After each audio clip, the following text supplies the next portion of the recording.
O último capítulo da Saga do Céu nos revelou os deuses do Olimpo, e a expectativa da guerra contra o céu está nas alturas, mas existe um problema. O exército de Atena atualmente está reduzido, onde além de Seiya, Shiryu, Shun, Yoga e Ikki, e os bronzes secundários, apenas Marin e China estão nas fileiras de Atena. Então como é que ela vai enfrentar o Olimpo com poucos guerreiros? A resposta pode estar onde você menos espera. E se Atena não for a única que se levantará contra o Olimpo? E se pela primeira vez nós tivermos uma aliança ainda mais direta e Atena se juntar com outros deuses? É sobre isso que falaremos hoje. Eu sou Damien e hoje falaremos sobre a possível guerra civil no Olimpo. Quando o capítulo 6 saiu, eu fiquei muito intrigado com a apresentação dos olimpianos. Não apenas pelos nomes romanos que chamaram a atenção de muitas pessoas, mas principalmente pela disposição deles. De um lado temos Zeus, Juno, Baco, Ares, Hefesto e Hermes. Do outro, Poseidon, Hades, Apolo, Artemis, Vênus e, claro, Atena. Lógico, a disposição pode ter sido aleatória e a divisão dela por conta do volume físico e, claro, a disposição das páginas. Mas tem algo aqui que me chama mais a atenção. Atena está ao lado de Artemis e Apolo, seus dois irmãos, e que agora sabemos que assumidamente estão tentando proteger a sua irmã do jugo dos olimpianos. Temos Poseidon, um inimigo antigo que auxiliou ela na batalha contra Hades para que ele não destruísse a Terra, já que isso iria contra seus próprios ideais, tornando-os aliados por ocasião. Junto a eles temos Hades, o imperador do mundo dos mortos, um inimigo que foi derrotado por completo, e o Kurumada adora transformar antigos inimigos em aliados. Junto a eles temos Vênus, a deusa romana da beleza, fertilidade, sexualidade, mas também do amor e da vitória. Como disse, ao meu ver, o Kurumada já está nos demonstrando quem são os aliados de Atena nessa guerra contra o Olimpo. Uma coisa que muitos diziam antes desse arco começar é que seria estranho se apenas os 5 Cavaleiros de Bronze varressem o Olimpo.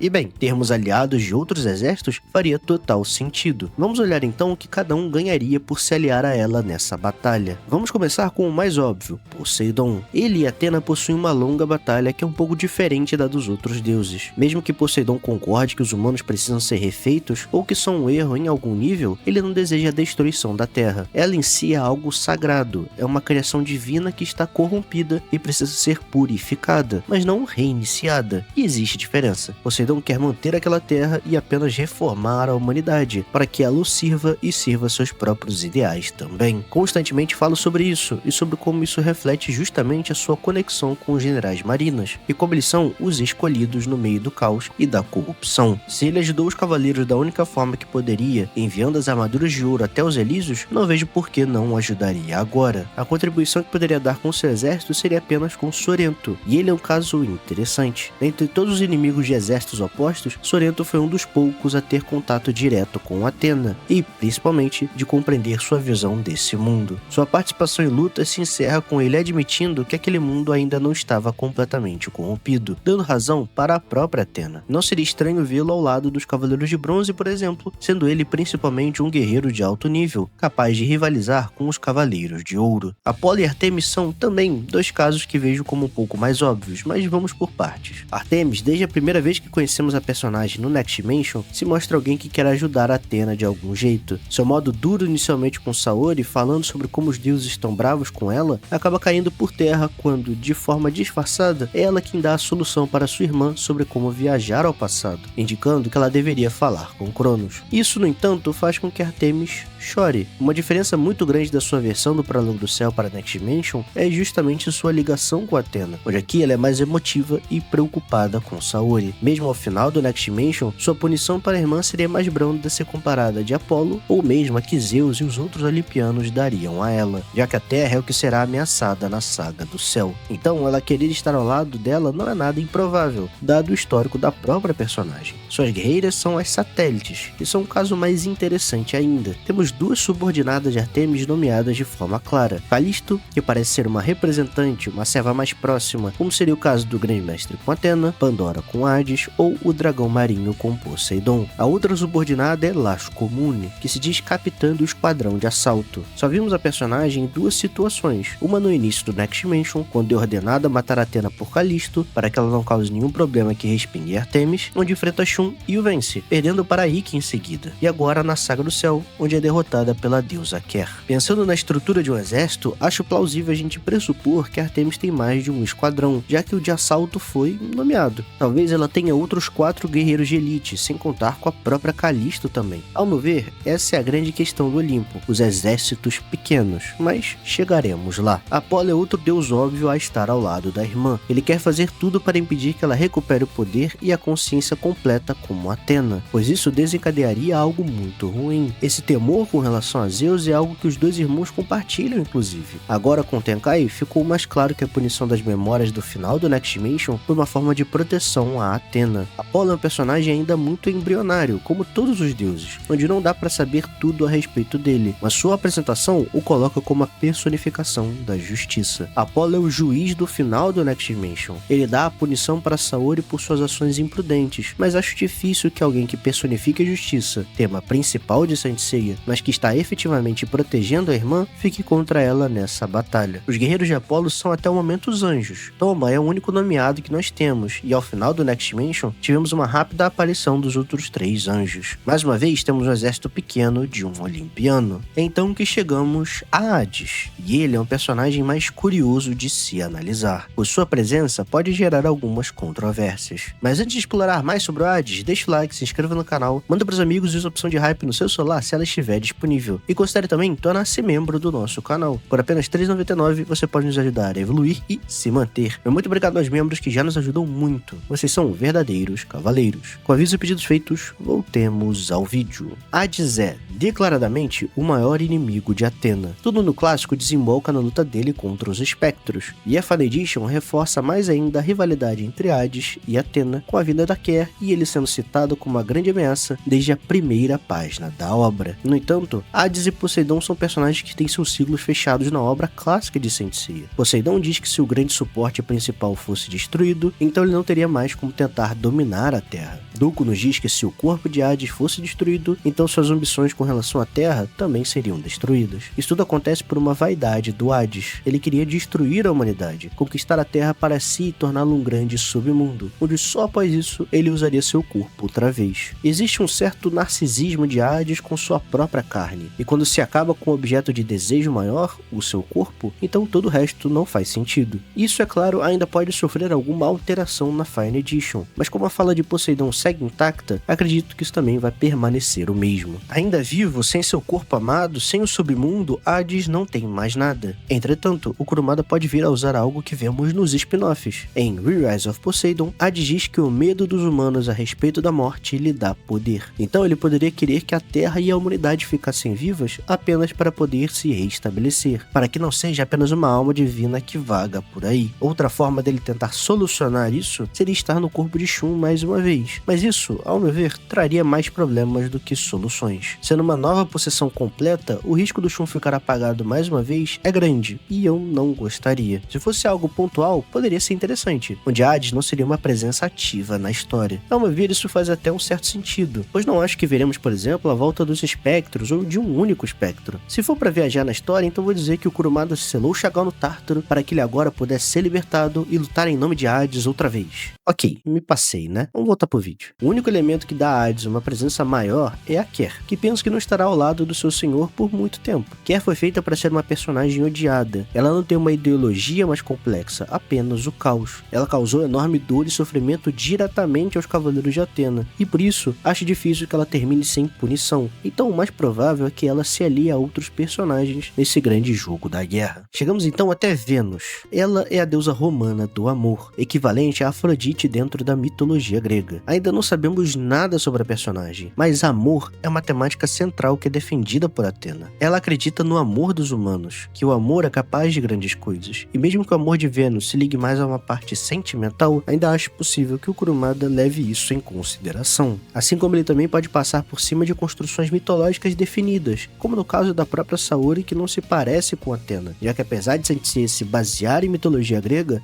ela não é uma releitura mitológica fiel. Então, por exemplo, se Vênus e Minerva Minerva, a equivalente romana de Atena, são opostas dentro da mitologia, eu não consigo achar improvável que o Kurumada junte como aliadas aqui, principalmente por uma coisa em específico, a vitória. Dentro de Saint Seiya e da mitologia grega, Nike é a deusa da vitória. Ela está sempre na mão direita de Atena, onde a vemos na forma de báculo a todo momento. Vênus, apesar de não ser exatamente a deusa da vitória romana, tendo esse título a deusa Vitória mesmo, ela ainda assim era cultuada como uma divindade ligada à vitória e sucesso militar, algo que começa durante o período republicano de Roma e se estende até o período imperial, onde ela era adorada sob o epíteto de Venus Ventrix, ou seja, Vênus vitoriosa. Essa ligação era feita ao se alegar que ela era mãe de Enéas, não o político, mas aquele que em muitos mitos fundadores de Roma seria um ancestral mítico do povo romano. Ele servia como uma figura que reafirmava a grandeza do povo romano, e o início de um mito fundador que iria até os gêmeos Rômulo e Remo, mas eu não me alongarei tanto no assunto. Tendo então Vênus ligada ao amor e à vitória, dois elementos muito ligados à imagem de Atena na série, eu acho provável que o Kurumada a coloque justamente ao lado de Saori e dos Cavaleiros de Bronze. Talvez muitos de vocês sintam falta de um deus nessa lista. Hefesto, ou melhor, Vulcano. Eu não acredito que ele fará parte dessa turma dos aliados. Ele pode ser neutro, como pode estar ao lado de Zeus, mas aliado eu não acredito. Muitos dizem que ele deveria estar, pois apenas ele poderia reviver as armaduras que foram destruídas. Mas pra mim, tem jeitos até um pouco mais fáceis de se fazer isso. O primeiro é com a Saori jogando seu sangue nas armaduras de ouro, que apesar de terem sido destruídas, eu ainda imagino que veremos ela em forma object, ainda podendo ser revividas por Atena, ou até mesmo por Kiki, que é a segunda forma que acho mais fácil de resolver essa questão, pois ele recebeu treinamento de restaurador de armadura, e na idade dele, não acho difícil que já possa fazer isso. Com a mesma idade, Mu já era um cavaleiro de ouro, por sinal. Lembrando que tudo que está sendo dito aqui não passa de teoria. Toda teoria é verdade até que a obra mostre o contrário, e acho que tudo pode acontecer. Pode ser que Hefesto seja um aliado, Vênus uma inimiga, Zeus esteja destronado e Juno governe o Olimpo sem que ninguém saiba, e mais 1 milhão de possibilidades. É por isso que eu particularmente estou tão empolgado com a Saga do Céu. As possibilidades de construção são infinitas, e eu estou muito ansioso para saber o que o Kurumada está nos preparando. Porém, antes de concluir o assunto do vídeo, acho que preciso falar de algo sobre essa batalha. Muitos esperam uma enorme guerra campal de grandes proporções, pois essa é a última saga, então tem que ser assim. Eu, honestamente, não acredito nisso. Não é sobre a capacidade do Kurumada nem nada do tipo, mas principalmente por estar notando que o padrão dos exércitos do Olimpo é de pequenas elites. Vemos muitos soldados rasos, mas personagens nomeados com maior nível de poder serão poucos. Sendo os olimpianos deuses que não estão lutando pelo domínio de nada, ao que parece, não faz sentido que tenham enormes exércitos como Hades e Atena, e o próprio Poseidon, que não lutava desde as eras mitológicas, tinha apenas 7 guerreiros de elite. Acho que veremos sim muitos personagens novos de ambos os lados, mas eu chutaria que o número máximo de elite por exército vai variar de 4 a 7 personagens no máximo. E isso não diminui em nada a grandiosidade de uma guerra que vai acontecer. Se realmente rolar uma guerra civil, isso por si só já garante a enormidade do evento da forma que deveria. Principalmente pelo verdadeiro evento não ser a batalha contra o Olimpo, mas contra Cronos, o verdadeiro inimigo que será enfrentado ainda e que está à espreita. Ao menos é isso que penso. Mas e você? Como vê uma batalha contra o Olimpo? Teremos grandes exércitos? Pequenos? Me conta tudo o que você pensa aqui nos comentários e bora debater. Sempre com muito respeito, é claro. Peço então mais uma vez pelo seu like, RT, para que se inscreva no canal e mande o vídeo para os amigos. Vejo vocês na próxima live ou vídeo e valeu!